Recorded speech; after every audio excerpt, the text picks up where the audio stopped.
of Srila Prabhupada. So now we'll start. I'll just would like to share my screen and we'll start off where we left from the last meeting.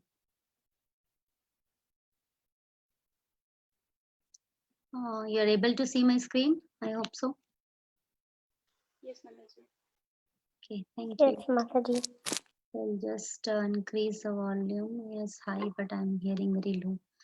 Okay, so here we are, as we know, we have already started the Bhagavad Gita as it is from the starting, and we are discussing the introduction part. And Prabhupada has written a very nice introduction to the Bhagavad Gita. So if one reads introduction properly, then they'll be able to even understand what is there in the Bhagavad Gita. So before even reading one verse of the Bhagavad Gita. So here we left off, and we'll start from where we left. So I'll read. The Lord further says in Bhagavad Gita 9.32 to 33. Can anyone let me know, please, what is the name of the 9th chapter of the Bhagavad Gita?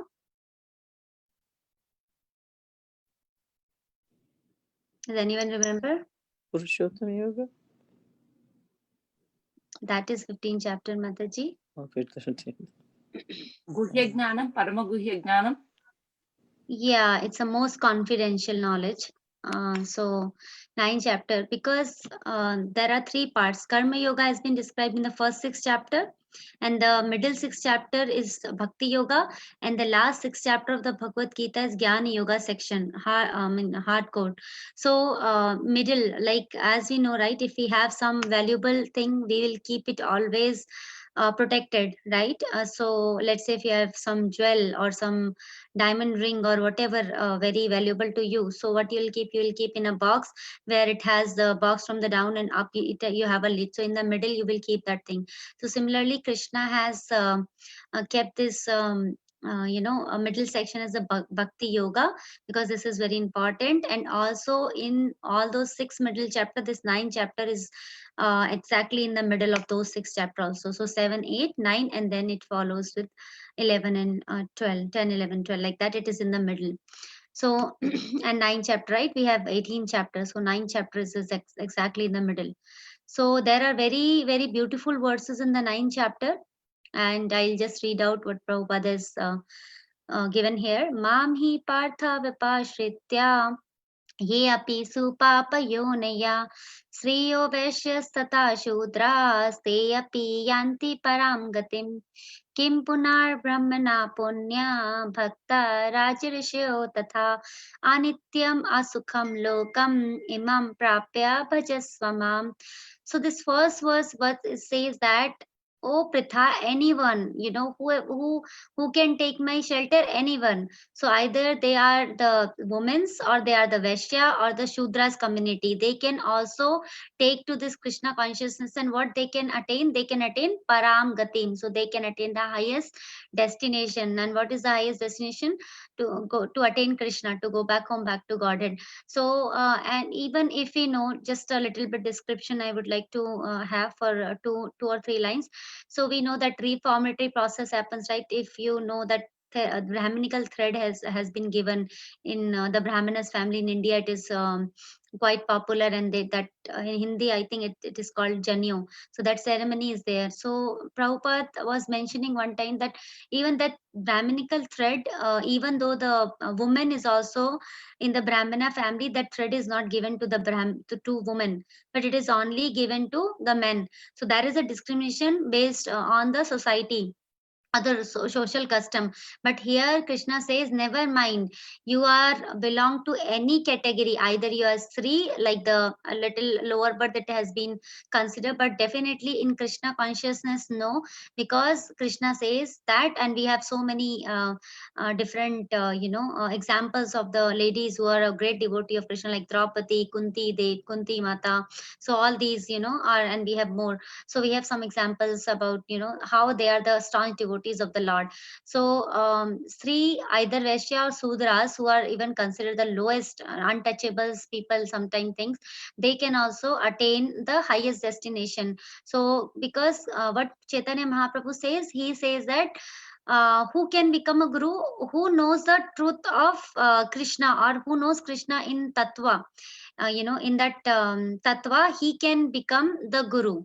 So it is not Krishna. He also says that that na I forgot the words, but that verse says that na vipro na cha narapati na vaishyo na sudro. So he says I doesn't belong to any of these four varnas, right, and any of these four ashramas. So grahastha, vanaprastha, sannyasa, and brahmachari, and four varnas are brahmana, kshatriya, vaishya, shudras. But I am gopi bhartur padakamlo dasa dasanu dasa. So I am the servant of the servant of the servant of the master of the gopis. So that's how Chaitanya Mahaprabhu, designed. And it doesn't matter, we never consider a Vaishnava to be coming from a Brahmana family, or we doesn't discriminate. If he is a Vaishnava, he is definitely higher than Brahmana, because if one is a Brahmana, as we know, it doesn't consider him as a Vaishnava, but Vaishnava is already a Brahmana because he know the Brahma truth, because Brahmana is what? Brahma Janati iti Brahmana. So but what Vaishnavas knows is higher. He know Krishna as the absolute truth, Bhagwan, not as a Brahma. He knows him as a complete absolute personality, the supreme personality of Godhead. He's a personal feature, right? So he is higher in understanding. So it doesn't matter which family he comes from. That's what our literature teaches in Srimad Bhagavatam also. I think there is a very nice it comes in 7th canto, very nice chapter from Narada Muni, when he instruct about the dharma, grasta dharma, or what the dharmas are. So there he mentioned that it doesn't depend on which which family you belong to. Rather, it consider what is your qualities are. Even though if we are born in a Shudra family, but if we are chanting Aho Bata Swapacha Tu Gariyan Yat Shivagre Vratate Nama Tupyam Tepus Tupus Ju Bhushushnu Arya Yat Yat Brahmanati Nama Grananti Yete. So Devahuti Mata is the mother of Kapila Dev. She says to her son that how glorious are the person who are chanting your holy name. They might have definitely have executed all the pious activities in their previous life. So that's how they are, even though Sopacho means even though they are born in a family of a dog eater. So it might happen that we may belong to Shudra family, but if we have taken to Krishna consciousness, then we never even considered in any other form. We are just consider Vaishnavas, Krishna's devotees, and that's how we doesn't come under that. And Krishna also says Chatur Varna Guna Karma Vibhagasha. It doesn't say, he says Guna. Guna means quality. Even though if I am born in Brahmana family, and if I don't have Brahmana qualification, then I am considered Brahma Dvija, relative of the Brahmana. I am not a Brahmana. So we can say example, Prabhupada always says this, that if one person is a doctor, right, and there are chances as the doctor, right, if parents are doctor, there are more chances as the child of the doctor, he or she can become a doctor, but that doesn't certify if he or she is a child of the parent doctor. That doesn't qualify him to become a doctor. He have more chances, but that doesn't qualify until he go to the college, or he have some certified degree, medical degree he has done. So similarly, be born in Brahmana doesn't mean, we see a lot of Brahmanas may have the quality of Shudras, like they are not at all behaving like a Brahmana, even though in the Brahmana family. And this verse, Kim Punar Brahmana Punya Bhakta Raj Rishyostata Anityam Asukam Lokam Imam Prapya Bhajasva Mam. So what does Krishna says in this verse? Krishna says here that how much more this is so of the righteous Brahmanas, the devotee and saintly king, therefore having come to this material this temporary miserable world, engage in my loving service. So here Prabhupada says in the purport that Lord Krishna, he is telling to, because he's saying anityam. First of all, this nitya means eternal, anitya means temporary, and asukha means we doesn't have any sukha. This is a dukhalya masashvatam, right? So this is a dukhalya, it's asukha. Asukha means equal to dukh.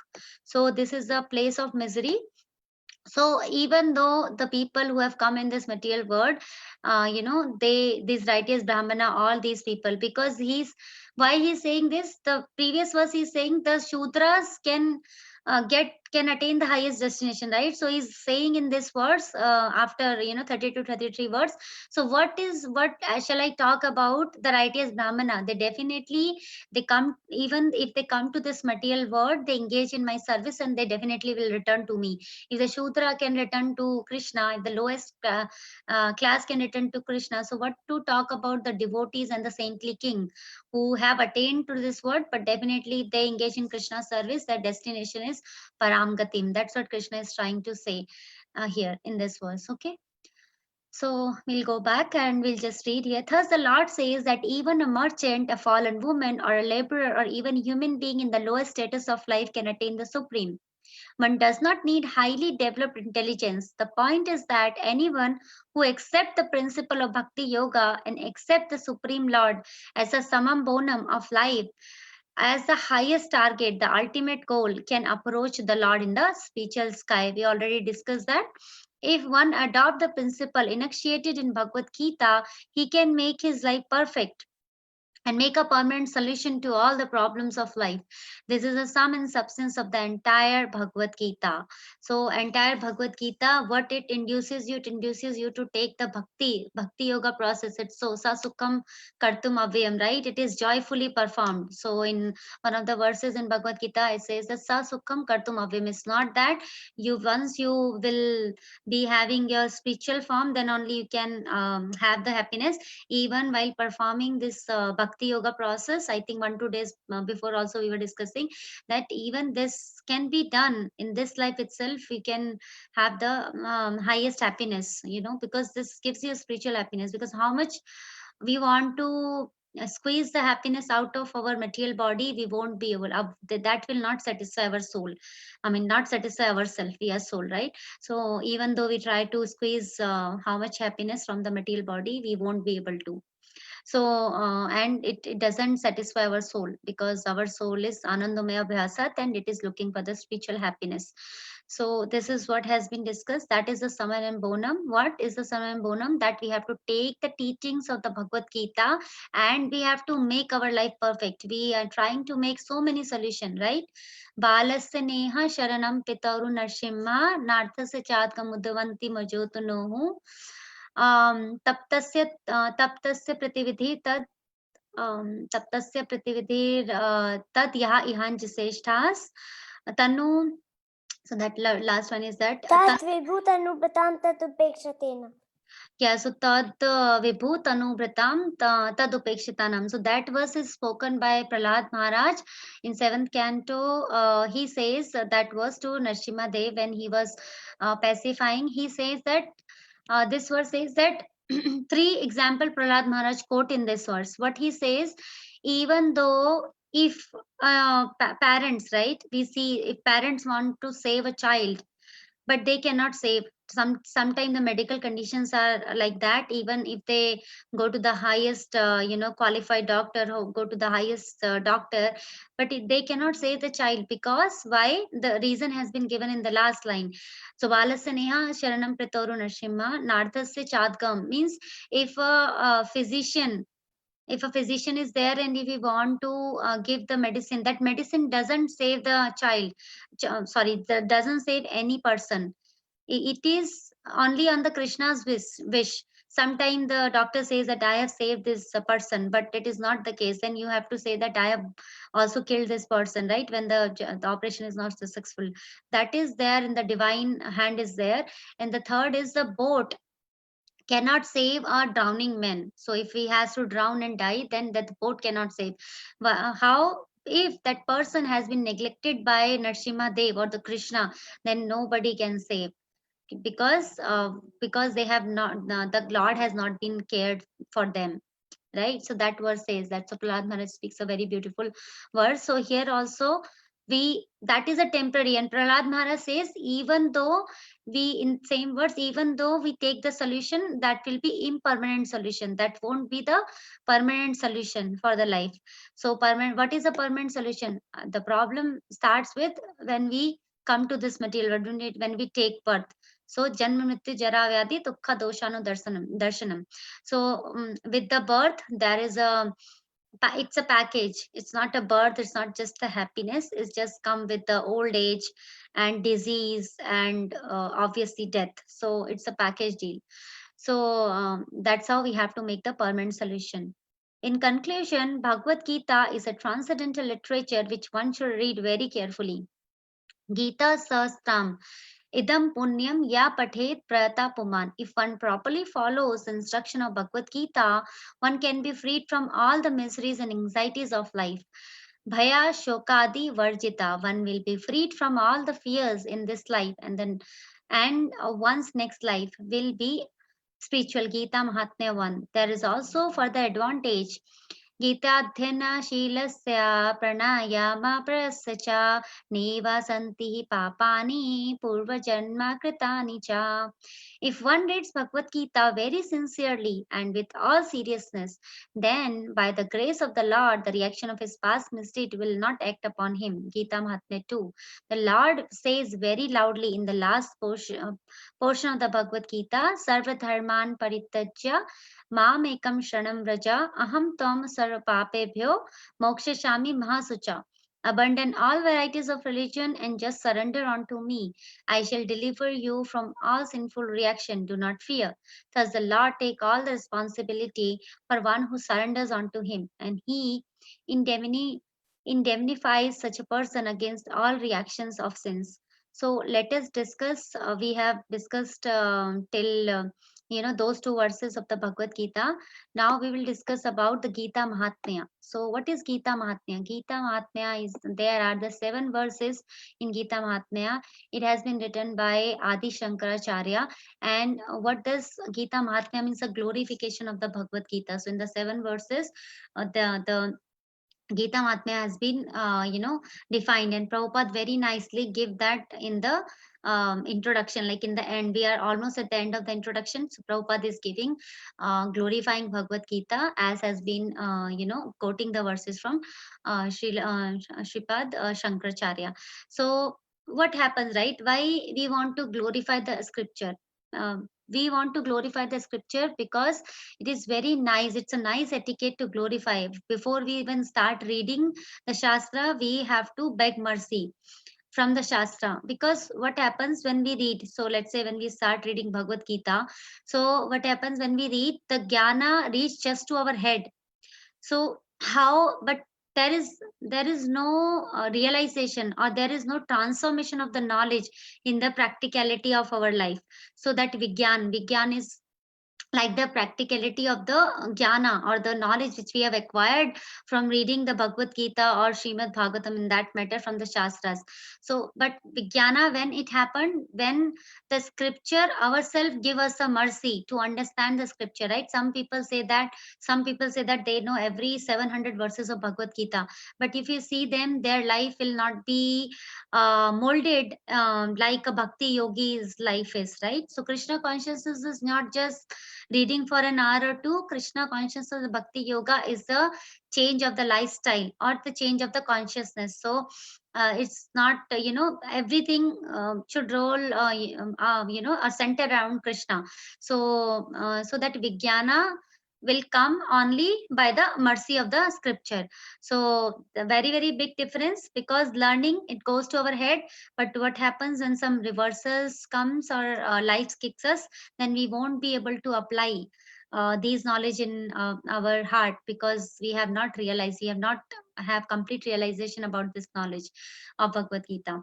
So an example can be given. If a child, he want to touch a moon, he cannot touch a moon, or rather we also cannot touch the moon. But if he prays to the moon, and if the moon agrees to come to the level of the child, then the child can easily reach that, child can easily reach and touch that moon. So these, similarly, Srimad Bhagavatam and Srimad Bhagavad Gita, they are even greater than the sun and the moon. So we should beg mercy before even getting started with the Srimad Bhagavatam.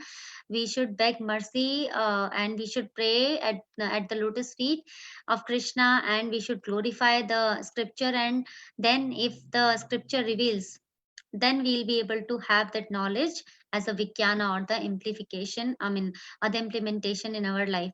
So why the Bhagavad Gita has been spoken so much, right? So there are 4 Vedas. They are considered, we all know, Rig Veda, Yajurveda, Samaveda, Arthaveda. So these Vedas are like the fruits, flowers, leaves and branches of the forest. So in the forest, you will find hills, trees, birds, fruits, flower, everything we'll find.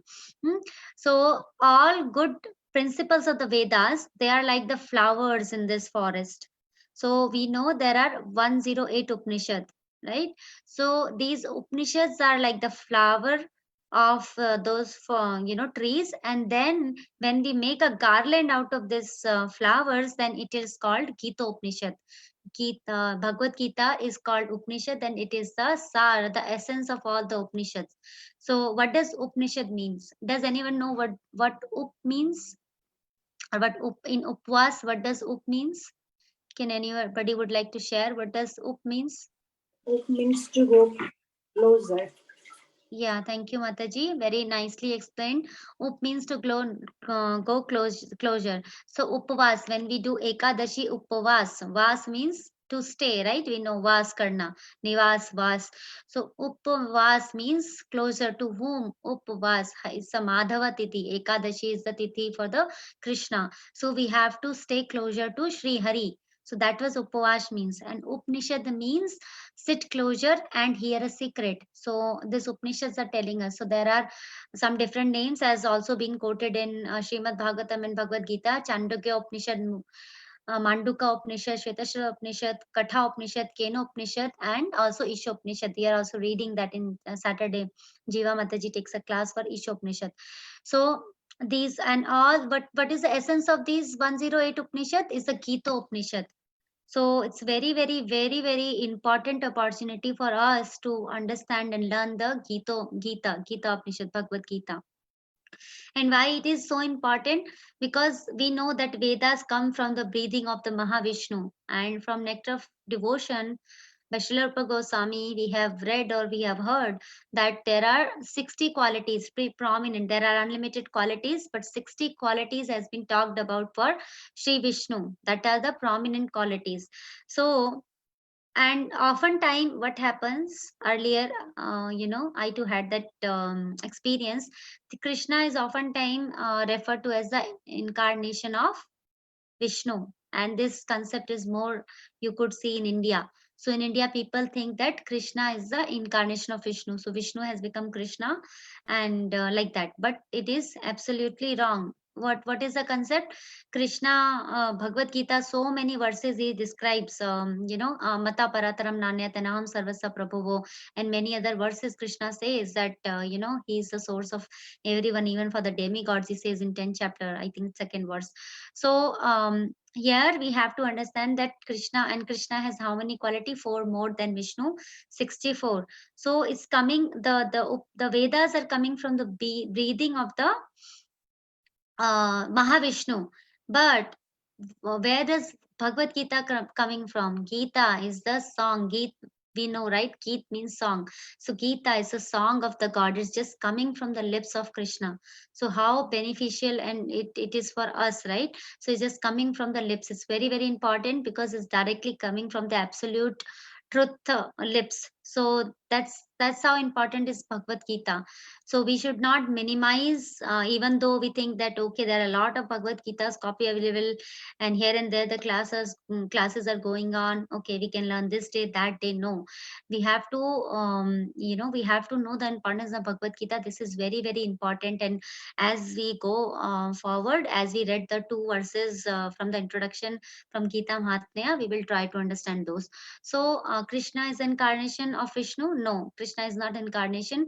Even Brahma says, Ishvara Parma Krishna Sachidananda Vigra Anadi Radhe Govinda Sarva Karana Karanam. So there are many Ishwaras, but Param Ishvara is Krishna. So he is the cause of all causes. And also in Srimad Bhagavatam 1.3.28, what does it say? Ete chamsha kala pumsham Krishnastu Bhagavan Swayam Indradri Vyakulam Loke Mridayanti Yuge Yuge. So all of the because in that chapter there are all of the incarnation mentioned. So this verse conclude that whatever incarnation has been mentioned, either they are the plenary portion or portion of those plenary portion of the Lord. But Krishna, Tu Bhagavan Swayam means you are the original personality of Godhead. And you appear on this planet when there is a disturbance created by the atheists, right? Vyakulam, that disturbance, that means. And then the Lord incarnate to protect the devotees, right? So here also we know the Jayadev Govind Goswami, he has written Dashaskam Avatar. So he says Keshavadrita. In every verses he says Keshav, like we have in Narsimha Arati, right? Keshavadrita Narhari Rupa Jaya Jagadisha Hare. Jaya Jagadisha Hare. Jaya Jagadisha Hare. So what does he say? Does he say Vishnu Drita? No, Keshav Drita. Keshav means in every of the for incarnation. He says the killer of the Keshi. Keshav Drita means who has taken the incarnation, killer of Keshi. Who is that? Who is the killer of Keshi? Is Krishna. So because it's coming directly from the lips of Krishna, it is so valuable and so important. So let us try to understand those two verses which we read in the introduction just now, Gita Mahatmya 1. So what does it say? Gita Shastram idam punyam ya pathet prayata puman Vishnu padam avapnoti bhaya shokadi varjita. So very, very beautiful words in the glorification of Bhagavad Gita. I'll read the translation. One who, with the regulated mind, recites with devotion this Bhagavad Gita scripture, which is the bestower of all virtue, will attain to a holy abode, such as Vaikuntha, the residence of Lord Vishnu, which is always free from the mundane qualities based on fear and lamentation. So so we have read in this verse, Gita Shastram Idam Punyam. So can anybody please give their input? What does Punyam means? Pious. Yeah, pious. So very good. Thank you, Mataji. So so punya means pious, pure, and purifying. So what happens, right? If we take the example of the sun, so let us try to understand it from the example of the sun. So sun is there, and there are the two places. One place is being urinated; it's the urine contained there, and the other place contain water. So what does the sun do? Does it evaporate only water, or does it evaporate both, or does it evaporate just the urine? What are the three options? I mean, we'll go with how it evaporate the sun. Both places, just one, how it behaves. Sunrise both. Sunrise both. So sunrise both, right? So does the sun become contaminated when it dries? Because one is water, other is urine. Does the sun become contaminated when it dries? No. So three things happens here in this case. So suns take the water from the pit of where the water is there, and from the place where the urine is there, but it equally evaporate both. And what happens? It purify both the places. So first thing, it equally evaporate and purify that place. And second thing, what happens now? Both the things are gone, and the we don't know where it has gone, right? Do you see it's going somewhere? We don't know. We just see the place clean. We don't know where it has been gone. I'll give you the example so that you'll understand second point. And third point is, but sun doesn't become contaminated. So let's say if I give an example, if in the temple we are cleaning, suppose we had the feast prasadam, and after that if there is dal spilled on the floor, if I take a napkin or a cloth to clean it, what does happen? The floor get clean, but the cloth get dirty, right? The dal which we have cleaned on the floor, it will show where it went. It just came on the cloth which we used for cleaning. But in the sun cases, second point, we don't know where does it went, right? So the similar thing happened because this Bhagavad Gita is so punyam, it's so purifying and pure, that even though if a person, even though any person who has a pure heart, a little bit pure heart, and who has a contaminated heart, but it will equally uplift both of the personalities, like both of the person. It doesn't mean that if the person has so many contamination in their heart, have touched the Bhagavad Gita, and the Bhagavad Gita became contaminated, as we have given the example of sun, and we know that sun is just one eye of Krishna, right? So how much Krishna can do when the sun has this much power? So sun god has this much power. So Krishna, right, he has given this beautiful Bhagavad Gita.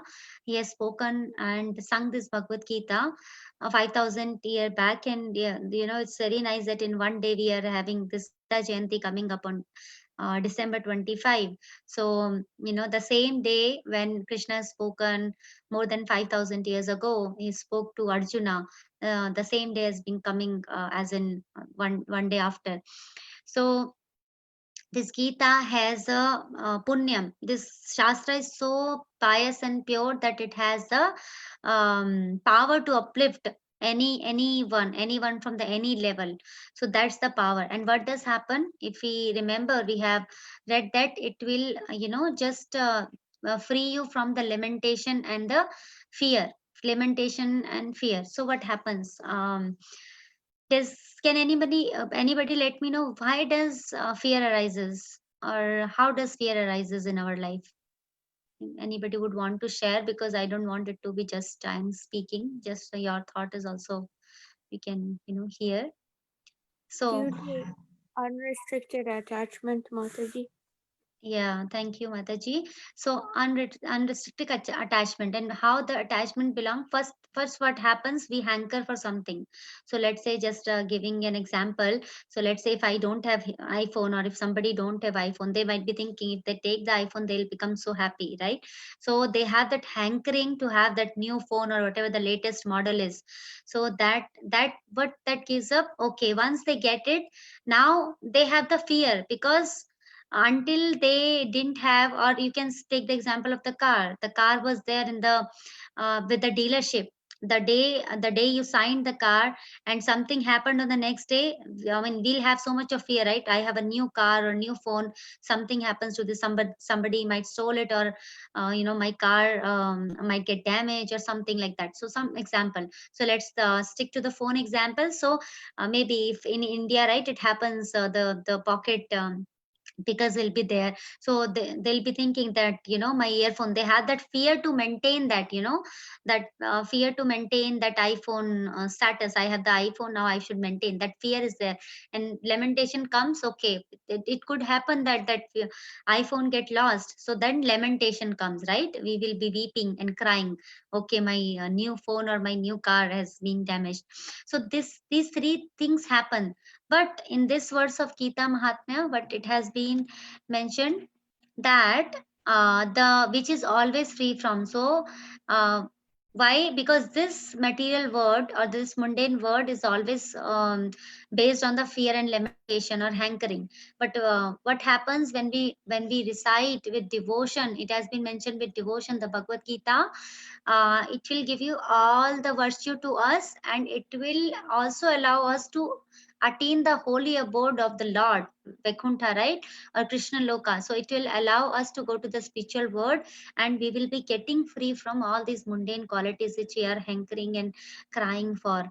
Why? Why that happened? Because when we read Bhagavad Gita, what does we understand from Bhagavad Gita? We understand that everything belongs to Krishna, right? Krishna, Bhoktaram Yagna Tapasham. Krishna is the Lord and Master of everything, and He's our well-wishing friend. So Krishna, if He want to give me, He will give me. I don't have to worry about it, right? We don't have to much worry about it.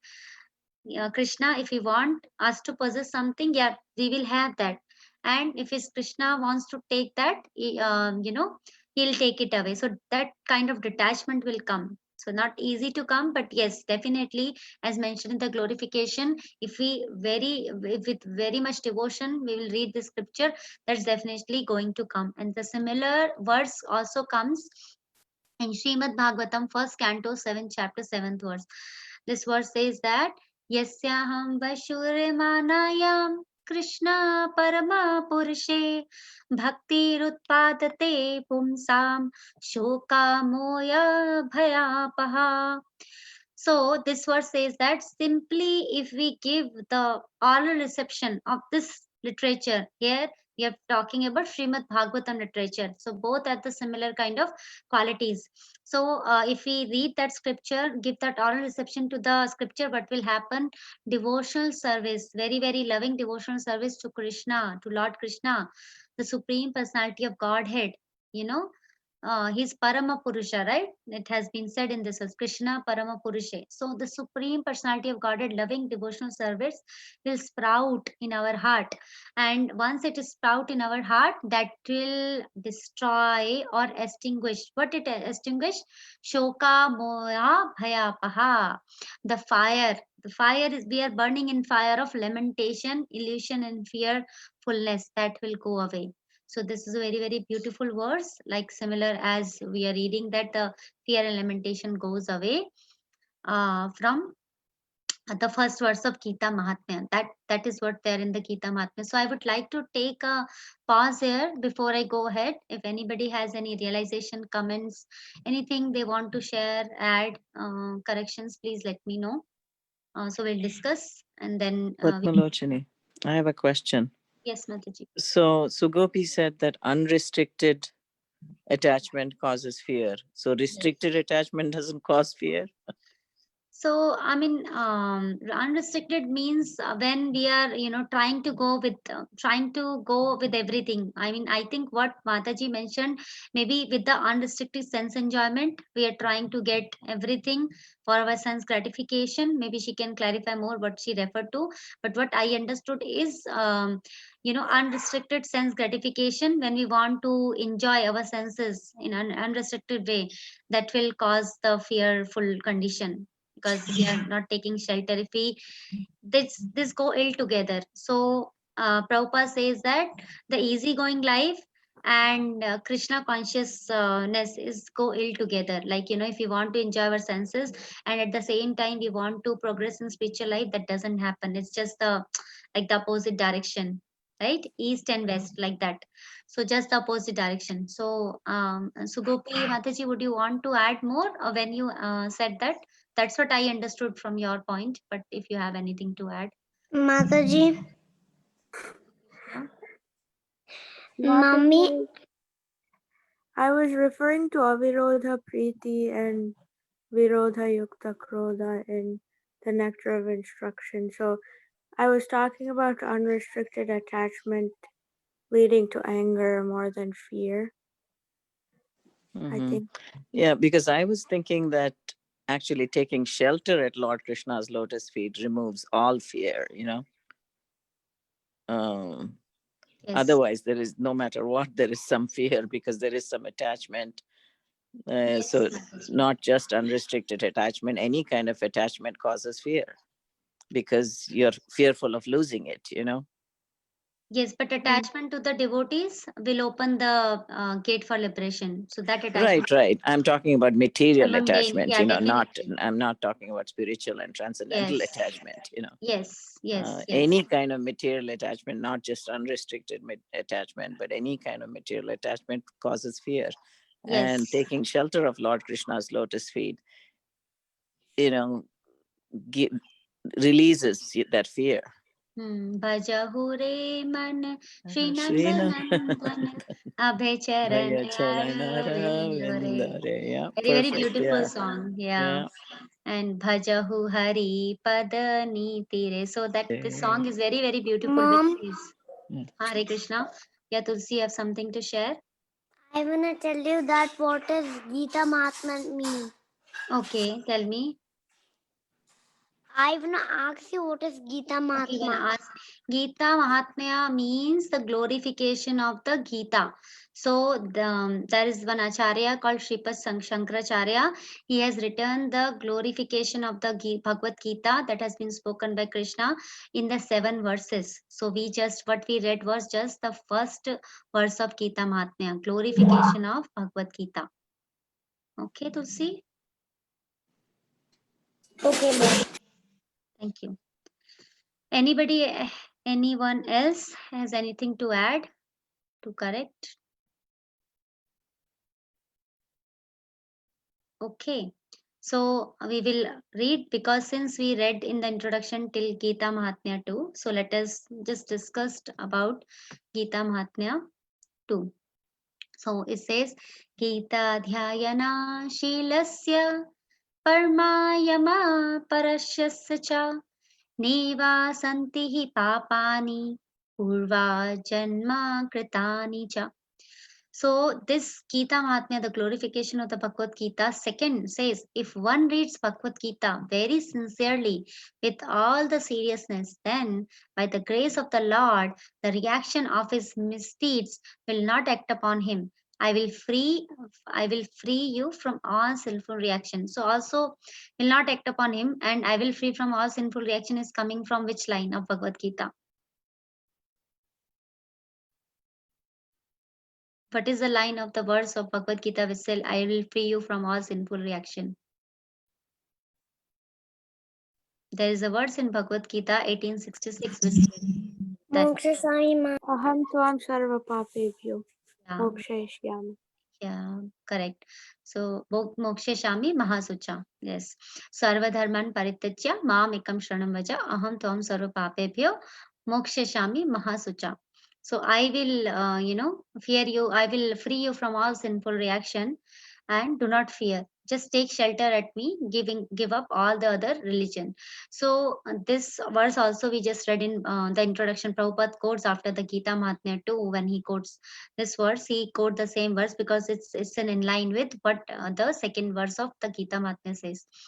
So what's the ideal way to read the Bhagavad Gita? So I hope you might have heard this past time. Prabhupada once asked one of his disciples, are you studying my Bhagavad Gita? Does anyone know what does he mention in the back? What was the answer given? Okay. Yes, I am reading.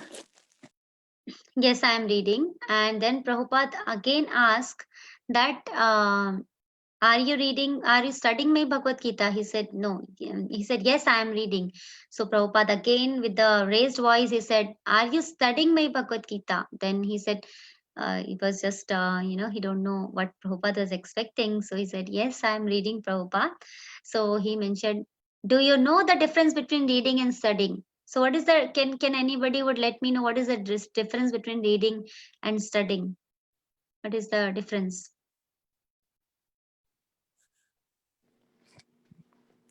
Maybe reading doesn't necessarily mean that you assimilate the information. It's just the act of reading. But in studying, you have to assimilate the information and remember it for future use. Yes.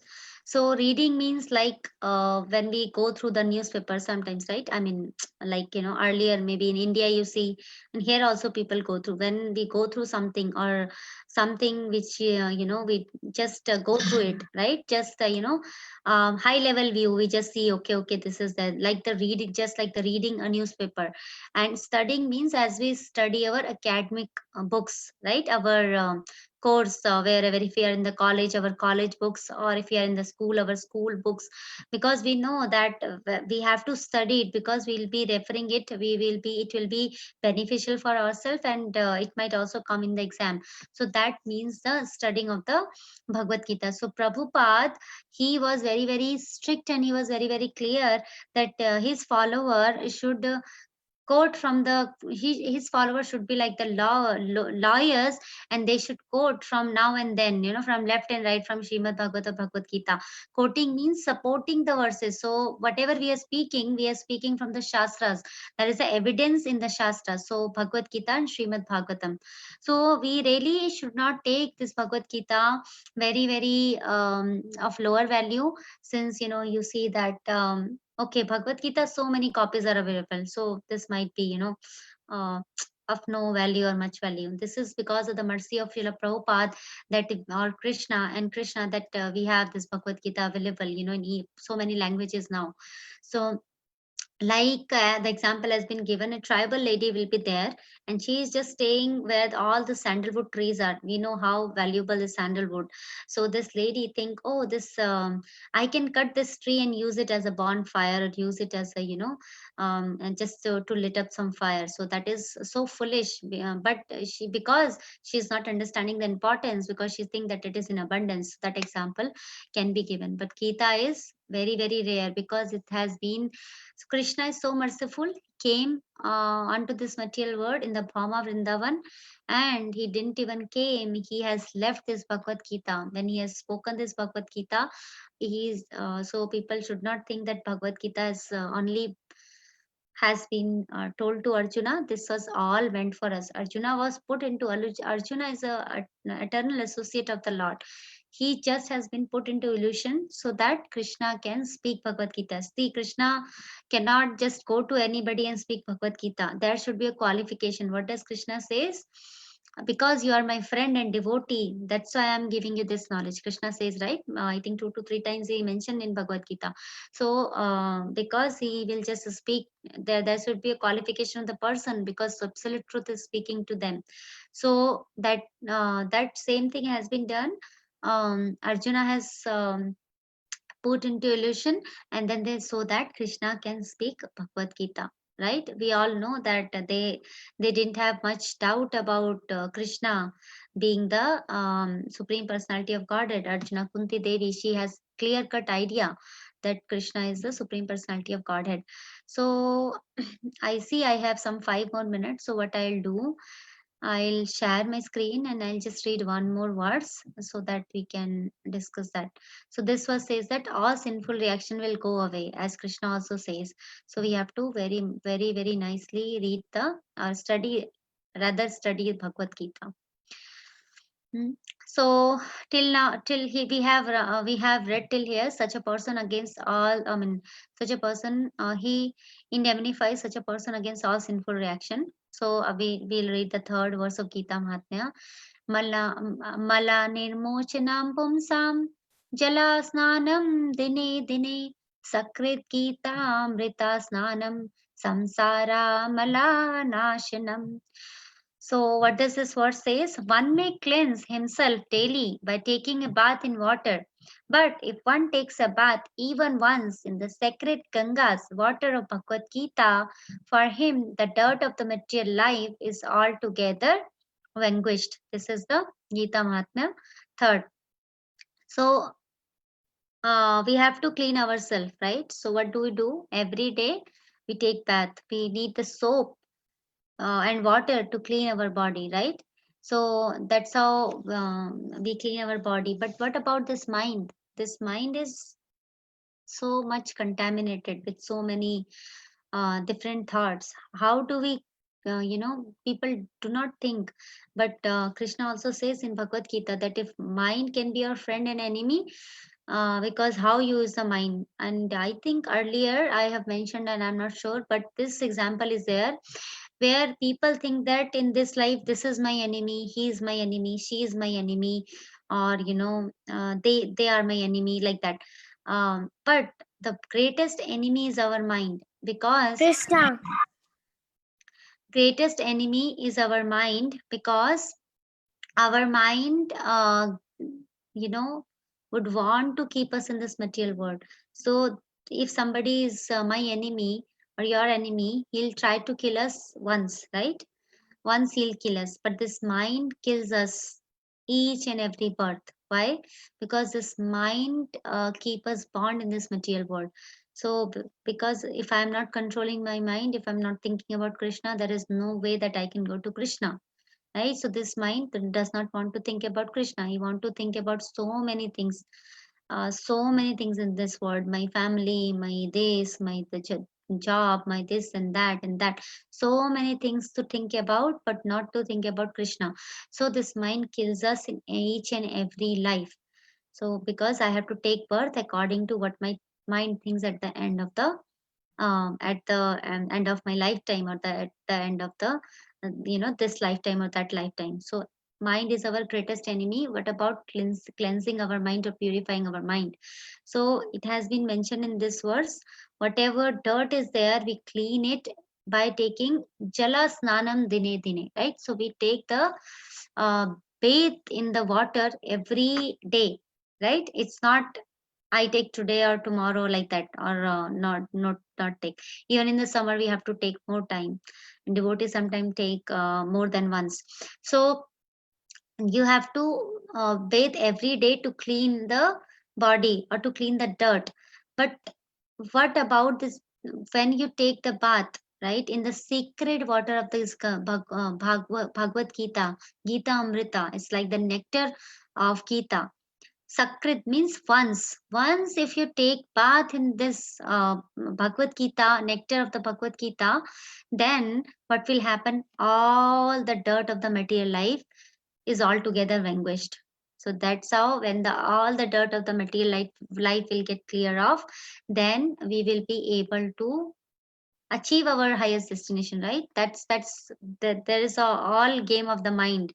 This mind has to be controlled, and once this mind is controlled, then we can nicely progress in our spiritual life. So that's how this third verse of the glorification says that first verse says that it will give you the highest destination, and it will free you from the fear and lamentation. That is the nature of this material world. Second verse says that if you read and study the Bhagavad Gita with devotion, then what will happen? You will their sinful reactions has been taken away. So when your sinful reaction has been taken away, then there is more chance that you get purified, right? Krishna also says.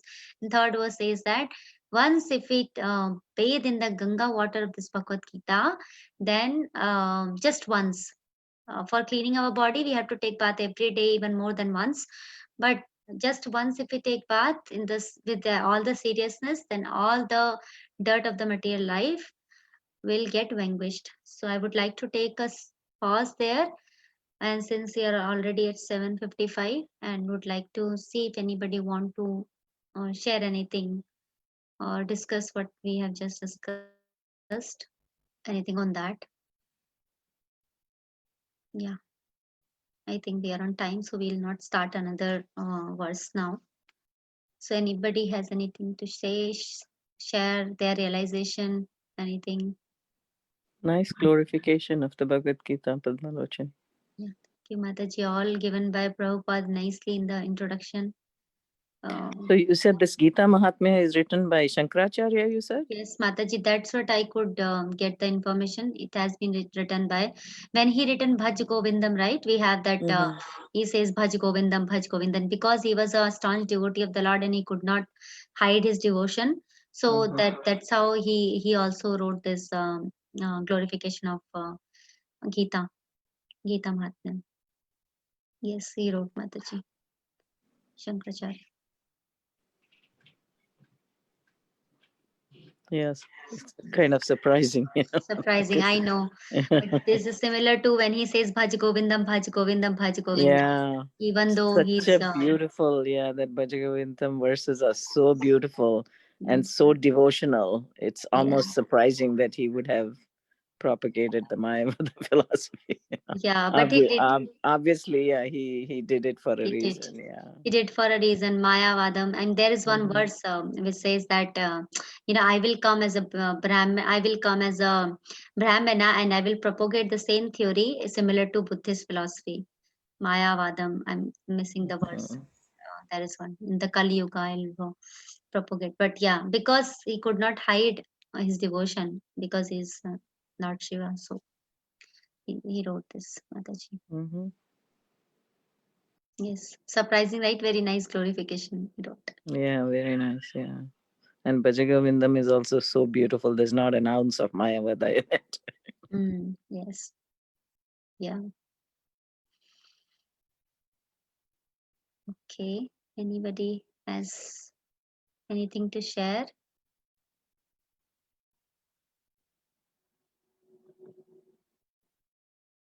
Okay, then. If nobody has anything to add, share, then we will pay our humble obeisances to all the Vaishnavas. Vancha kalpatarubhyascha kripa sindhubhayaiva cha patitanam Patitanam pavanebhyo pavanebhyo Vaishnavebhyo vaishnavebhyo namo namo namah. namah. Thank you Anantagoti everyone for joining Vaishnava ki Bhagavad Gita jai. class.